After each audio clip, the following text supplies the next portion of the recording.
یہ روح اسلام تھی ہی ان کے پاس. اور تمام کے تمام صحابہ کرام علیہ رضوان صوفی ہیں. نبی کریم صلی اللہ علیہ وسلم کی تعلیمات میں ابھی بتاتا ہوں کہ روحانیت ہی تو غالب ہے.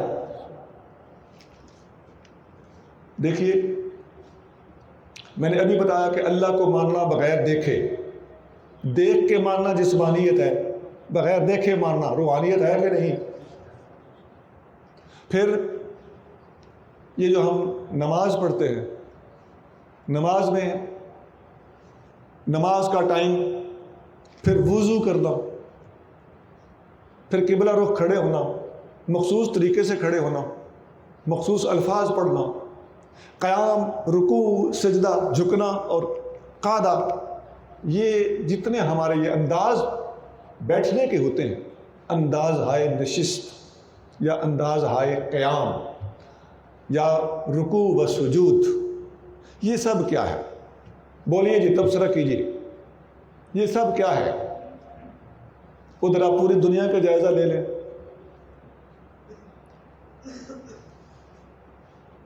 بدھ مت والے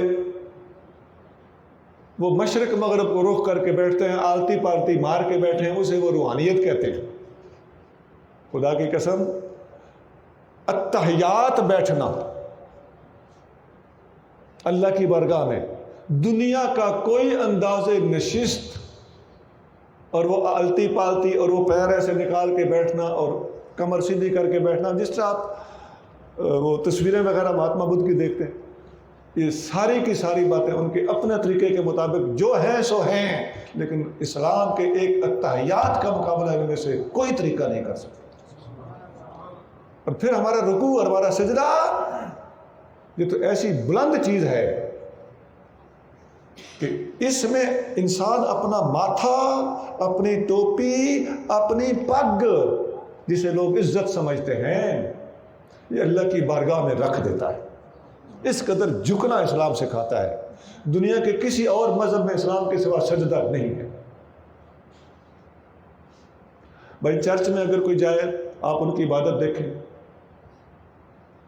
وہ بہت زیادہ عاجزی کرنا چاہتے ہوں، لجاجت کرنا چاہتے ہوں، منت کرنا چاہتے ہوں، تو وہ گھٹنے ٹیک کر کھڑے ہو جاتے ہیں اور ایسے کر کے دعا کرتے ہیں. یہ طریقہ بھی دیکھ لو چشم تصور کے ساتھ، اور اس کے سامنے رکوع دیکھ لو، رکوع اس پر بھاری ہے، اور پھر سجدہ دیکھ لو، سجدے کا مقام اور مرتبہ اور بلند. نبی کریم رؤوف الرحیم صلی اللہ علیہ وسلم نے اپنے ایک چچا کو اسلام کی دعوت دی. ابو داؤد شریف میں حدیث ہے. تو انہوں نے جواب دیا اسی بات پر کہ یہ جو تم سجدہ کرتے ہو نا مسلمان لوگ، تو انہوں نے جواب دیا لیال ولی استی، میرے سر کی نسبت میرا پچھلا حصہ کبھی اونچا نہیں ہوگا. یہ جملے پہ غور کیا؟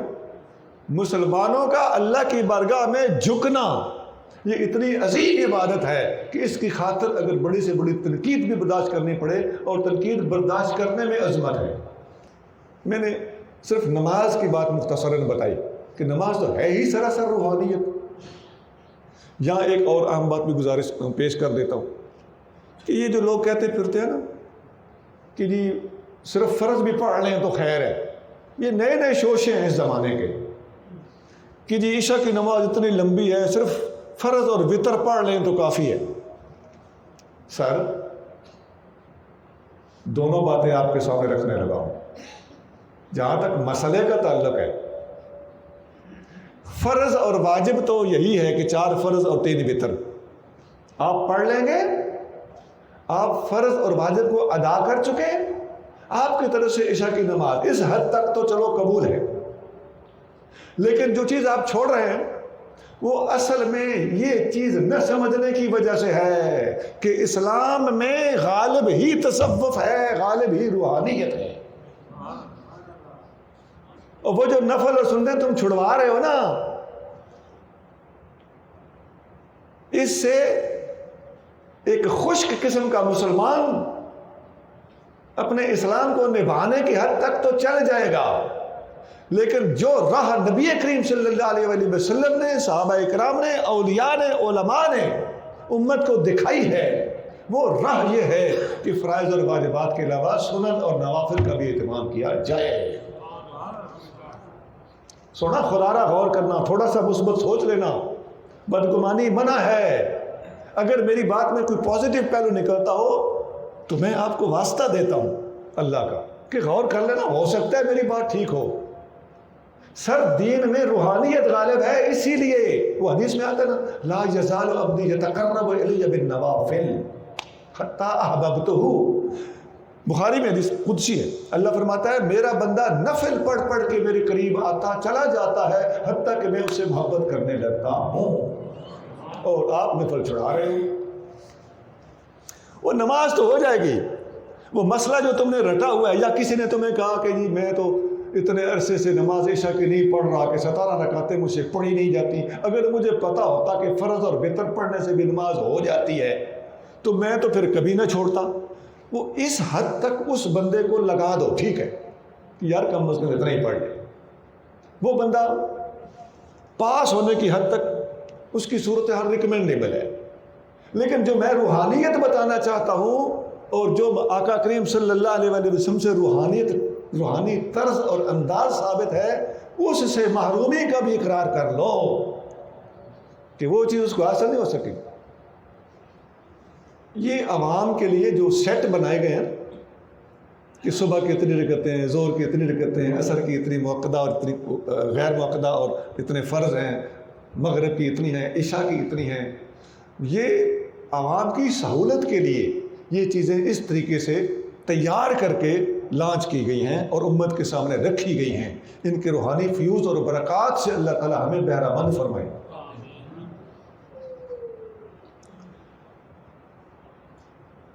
اسی طرح روزہ کیا ہے؟ سارا دن بھوکے رہنا، مخصوص چیزوں سے باز رہنا، پانی نہ پینا. اب عقل کے ترازو پہ سوچیں، تولیں تو ہو سکتا ہے کسی عقل مند کو اس بات کی سمجھنا یا سمجھانے میں دیر لگے، لیکن کیا یہ حقیقت نہیں ہے کہ ایک روحانی مسئلہ ہے؟ جسم کمزور ہوتا ہے، روح تگڑی ہوتی ہے. اللہ کریم جل شانہ نے انسان کو 2 چیزوں سے مرکب کیا ہے، ایک جسم ایک روح. جسم کی غذا روٹی اور پانی ہے، یا جو کچھ ہم کھاتے پیتے، مشروبات ہیں، مختلف قسم کے طعام کھانے ہیں. اور روح کی غذا کیا؟ سیب ہے، آڑو ہے، آلو بخارا ہے، چاول ہے، روٹی نہیں. روح کی غذا کیا ہے؟ روح کی غذا اللہ کا ذکر ہے. حدیثوں میں صاف آتا ہے کہ جب دجال کے ہاتھ میں سب کچھ ہوگا تو اللہ والوں کی غذا اللہ کا ذکر ہوگی. میں نہیں کہہ رہا ہوں. تو اللہ تعالیٰ جل شانہ نے اس ذکر کے اندر بھی پاوریں رکھی. ہمارے ایک بہت بڑے بزرگ تھے، میرے استاد بھی تھے، پیر بھائی بھی تھے، وہ وصال فرما گئے ہیں. اللہ تعالیٰ ان کے درجات کو بلند کرے. وہ اپنا علاج دواؤں سے کرتے ہی نہیں تھے. کچھ بھی ہو جاتا تھا تو وہ کہتے تھے بس فلاں ٹائم مجھ پہ فلاں نفل رہ گئے، فلاں ذکر میں فلاں روٹین سے کرتا تھا، آج نہیں ہو سکا، اس لیے آج سر میں درد ہے، اس لیے آج پیٹ میں درد ہے. اب سر میں درد اور پیٹ میں درد کا تو دوا سے تعلق ہونا چاہیے بظاہر. اس کا تعلق وظیفے سے، نماز سے کیسے ہے؟ اللہ تعالیٰ قرآن میں ارشاد فرماتا ہے وَنُنَزِّلُ مِنَ الْقُرْآنِ مَا هُوَ شِفَاءٌ وَرَحْمَةٌ. ہم قرآن نازل کرتے ہیں جو شفا بھی ہے اور رحمت بھی ہے. قرآن میں تو کوئی کنین کی گولیاں نہیں بھری ہوئی. قرآن تو اللہ کریم جل شانہ کا کلام ہے، تو کلام میں شفا کیسے ہے؟ اس لیے کہ یہ معاملہ روحانیت کا ہے. ایک حدیث ابن ماجہ میں ہے، نبی کریم صلی اللہ علیہ وسلم حضرت ابو ہریرہ رضی اللہ تعالیٰ عنہ سے پوچھا. حضرت ابو ہریرہ کے پیٹ میں درد تھا، آپ مسجد میں آرام لیٹے ہوئے تھے، حبیب کریم صلی اللہ علیہ وسلم تشریف لائے. آپ نے پوچھا اشکمت درد؟ فارسی میں حضور نے پوچھا. حضور کو ساری زبانیں آتی. حضرت ابو ہریرہ رضی اللہ تعالیٰ عنہ مسجد میں آرام فرما رہے تھے، آپ نے پوچھا فارسی میں پوچھا پیٹ میں درد ہے؟ اشکمت درد؟ جی حضور پیٹ میں درد ہے، فرمایا قم فصل ان فی الصلاۃ شفاء، کھڑا ہو جا، نماز پڑھ، بے شک نماز میں شفا ہے۔ اب نماز میں شفا ہے مطلب ہے کہ روحانی مسئلہ ہے نا بھائی۔ حدیثوں میں آتا ہے حضرت عبداللہ بن عمر رضی اللہ تعالیٰ عنہ کا پاؤں سن ہو گیا، فقیر لہو اذکر احب الناس الیک، ان کو کسی نے کہا کہ اپنے پیارے کو یاد کر، تیرا پیر ٹھیک ہو جائے گا۔ تو فصاح یا محمدا، انہوں نے زور سے آواز لگائی، یا محمد صلی اللہ علیہ وسلم، فانتشر، پاؤں 1 سیکنڈ میں ٹھیک ہو گئے۔ اب یہ کون سی دوا لگائی انہوں نے، کون سی ٹکور کی انہوں نے، کون سا کشتہ کھایا انہوں نے؟ کچھ بھی، نہ زرنیخ، نہ کچلا، نہ شنگرف، پاؤں ٹھیک ہو گیا۔ یہ جو مسلمان آقا کریم صلی اللہ علیہ وسلم کے اسم گرامی چومتے ہیں ایسے، علامہ شامی نے، طحطاوی نے رحمہ اللہ کتابوں میں لکھا ہے کہ جب مؤذن کہے اشہد ان محمد رسول اللہ، پہلی بار کہو صلی اللہ علیہ یا رسول اللہ۔ یہ آج کل کے جھگڑوں سے پہلے کے بزرگ ہیں، انہوں نے اپنی کتابوں میں یہ لکھا ہوا ہے۔ یہ لاہور سے یا بریلی شریف سے نہیں شروع ہوا، صلی اللہ علیہ کا یا رسول اللہ یہ طحطاوی میں بھی ہے، شامی میں بھی ہے، اور شامی کا ماخذ ہے طحطاوی، یہ اس سے بھی پہلے کے۔ اور جب دوسری بار مؤذن کہے اشہد ان محمد رسول اللہ، تو ان کتابوں میں لکھا ہوا ہے کہ اپنے دونوں انگوٹھے اپنے ہونٹوں کے ساتھ چوم کر اس طرح یہاں آنکھ کی جڑ سے لے کے ایسے بار کی طرف ملے اور کہے قرۃ عینی بک یا رسول اللہ، یا رسول اللہ میری آنکھوں کی ٹھنڈک آپ کی وجہ سے ہے۔ تو یہ ایک علاج ہے۔ آنکھیں آئی ہوئی ہو نا، آنکھیں دکھتی ہیں جو، تو اس کا علاج ہے۔ اب یہ کون سی دوا ہے جی، یہ کون سا سرما ہے، یہ کون سی آپٹاکلور ہے، یہ کون سا یوفریزیا ہے، یہ کون سا کحل الجواہر ہے؟ یہ اللہ کا کلام ہے، نبی کریم صلی اللہ علیہ وسلم کا اسم گرامی ہے، اس کو چومنا ہے، اس کی برکات ہیں۔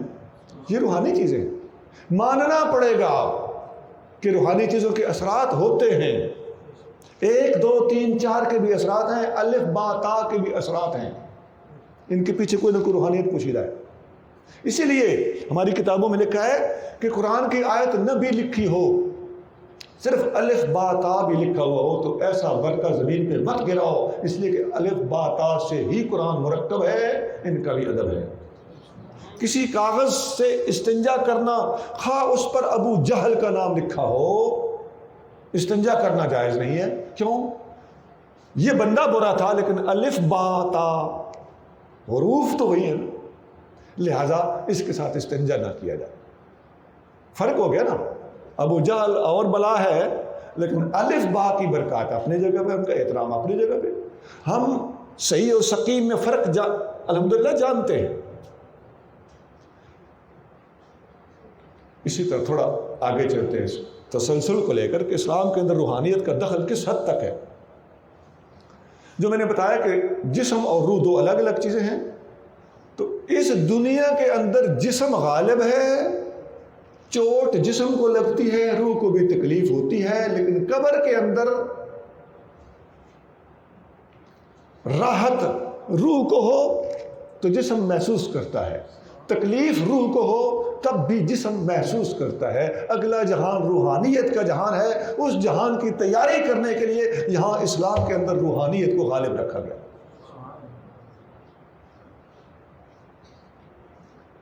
اب اس پر آیتیں کتنی ہیں، یہ ابھی طویل موضوع ہے۔ حدیثیں کس قدر ہیں، نبی کریم رؤوف الرحیم صلی اللہ علیہ وسلم نے روحانیت پر کس قدر زور دیا ہے، اپنے روح کی پرورش کرنے، اس کو قوت دینے کے اندر نماز کا اور روزے کا اور زکوٰۃ کا اور حج کا کتنا دخل ہے۔ حج کے اندر سراپا روحانیت ہوتی ہے کہ نہیں ہوتی؟ نبی پاک علیہ الصلوۃ والسلام فرماتے ہیں کہ مجھے اللہ نے 1 مہینے کی مسافت کا روب عطا فرمایا۔ یہ روب کیسے؟ مطلب یہ ہے کہ جب کوئی بندہ 550 میل دور ہوتا ہے، میرے پاس آنے لگتا ہے، تو 550 میل دور سے اس کے اوپر میرا روب طاری ہو جاتا ہے۔ یہ کیا چیز ہے جی؟ یہ ایک روحانی اثر ہے۔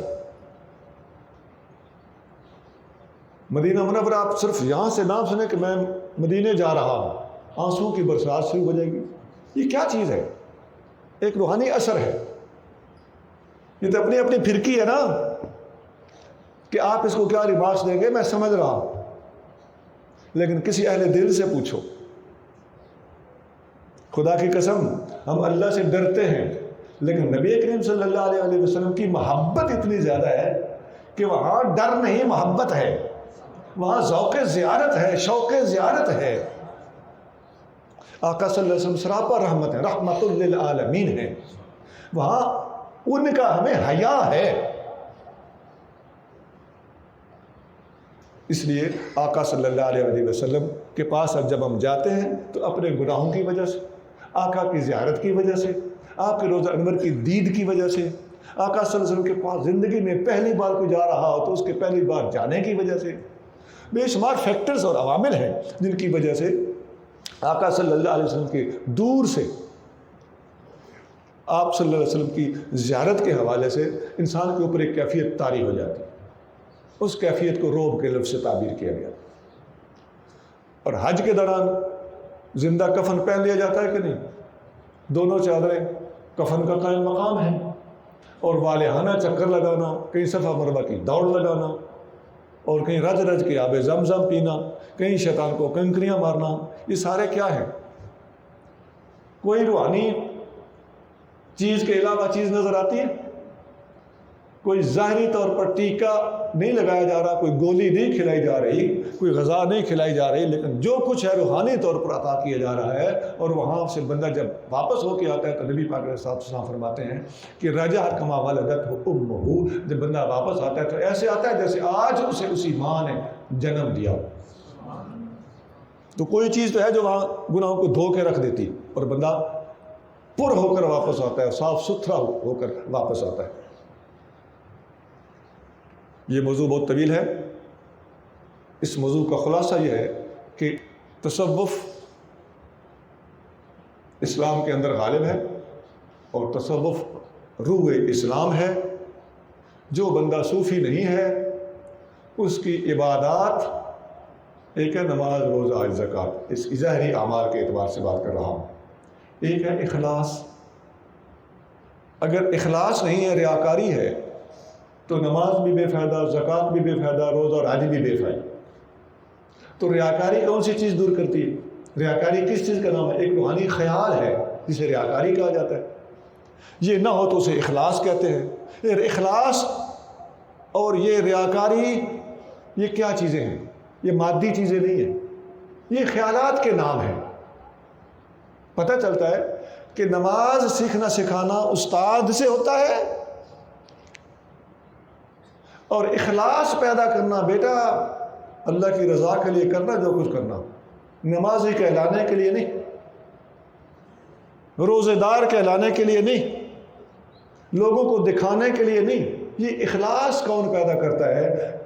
جو بندہ ظاہر سکھائے وہ استاد ہے، جو بندہ اخلاص سکھائے اور روحانیت سکھائے وہ مرشد ہے۔ اور بے شک اس میں کوئی شک نہیں ہے کہ نماز، روزہ، حج، زکوٰۃ فرض ہے، لیکن اگر اخلاص نہ ہو، ریاکاری آ جائے تو یہ دھرے کے دھرے رہ جاتے ہیں۔ پتہ چلتا ہے کہ درجہ استاد کا بھی بڑا ہے، لیکن استاد کی محنت میں روح بھرنی ہو، اخلاص بھرنا ہو، قبولیت پیدا کرنی ہو، تو اس کے لیے مرشد کی بھی ضرورت اس سے اور زیادہ ہے۔ واضح ہو گیا کہ جہاں ظاہری علوم کی ضرورت ہے وہاں پر باطنی علوم اور اخلاص کی بھی ضرورت ہے، جہاں استاد کی ضرورت ہے وہاں پر مرشد کی بھی ضرورت ہے۔ اس لیے ہم یہ کہنے میں بالکل حق بجانب ہیں کہ تصوف روح اسلام ہے۔ سبحان ربک رب العزت عما یصفون وسلام علی المرسلین والحمد للہ رب العالمین۔